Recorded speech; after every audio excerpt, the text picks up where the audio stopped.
The noon sun over San Antonio glared off the courthouse steps, white marble blinding under the heat.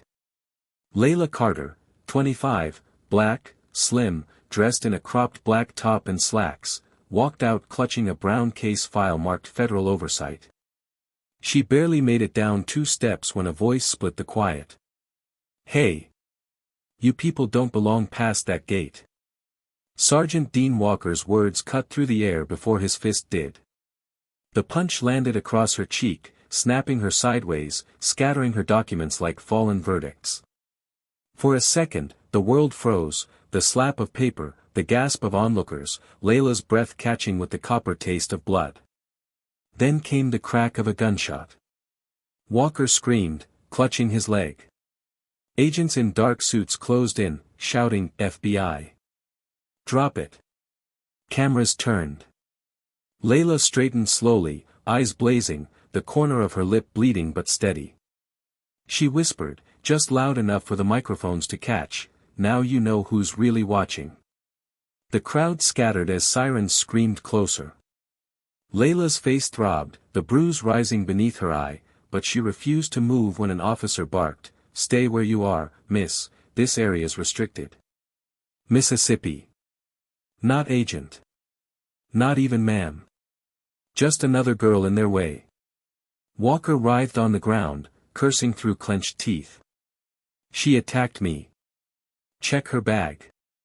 One of the local cops kicked her fallen folder aside, photos and affidavits fluttered across the concrete, proof of internal bias cases she'd spent months collecting. A woman in the crowd muttered, "She's just another protester," and turned away. That tiny sentence hit harder than the punch.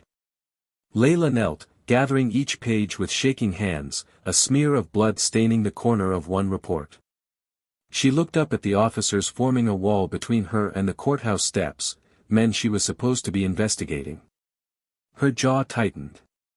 The nearest agent whispered into his earpiece, waiting for orders. Layla's voice broke the silence. "What would you do if this happened to you?" Walker's leg bled through his uniform, but his voice was louder than the sirens. "You think a fancy badge will save you, girl? You people never learn your place."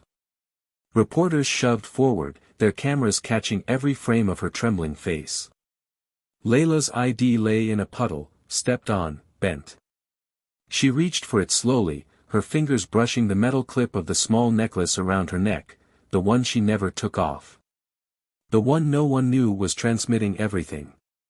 "Don't move," an officer barked, aiming his gun at her chest. Her eyes didn't flinch. She stood, defiant. The crowd gasped. Another officer hissed, "Are you insane? She's with the Bureau." But it was too late. Layla pressed the side of her necklace, a soft blue light blinked. From a parked SUV, agents poured out, weapons drawn. The broadcast feed switched from chaos to coordination. Walker froze, his arrogance draining as a voice crackled over the radio, "DFDOS Field Command confirms. She's one of ours." The square fell silent, and all eyes turned to the young woman he had just punched. The plaza felt like it had stopped breathing. Walker's face twisted in disbelief as agents moved in, pressing him against the steps he once guarded. "You can't do this. She assaulted an officer," he shouted, his voice cracking.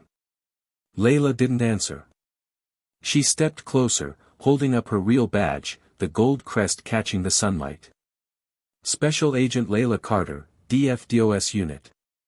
You just struck a federal officer on live feed." The crowd murmured, phones lifted higher. Walker's bravado crumbled as cuffs snapped around his wrists. "This is a mistake," he stammered, but her calm reply cut through the air, "No. It's evidence." He looked at her, defeated. She glanced toward the courthouse, where the American flag rippled above the chaos. Her voice softened. "Justice doesn't hide. It watches." As the agents led him away, Layla touched the scar forming on her cheek and whispered, "Let them see what justice looks like in daylight." The shot lingered on her reflection in the courthouse glass, bruised, unbroken, and untouchable.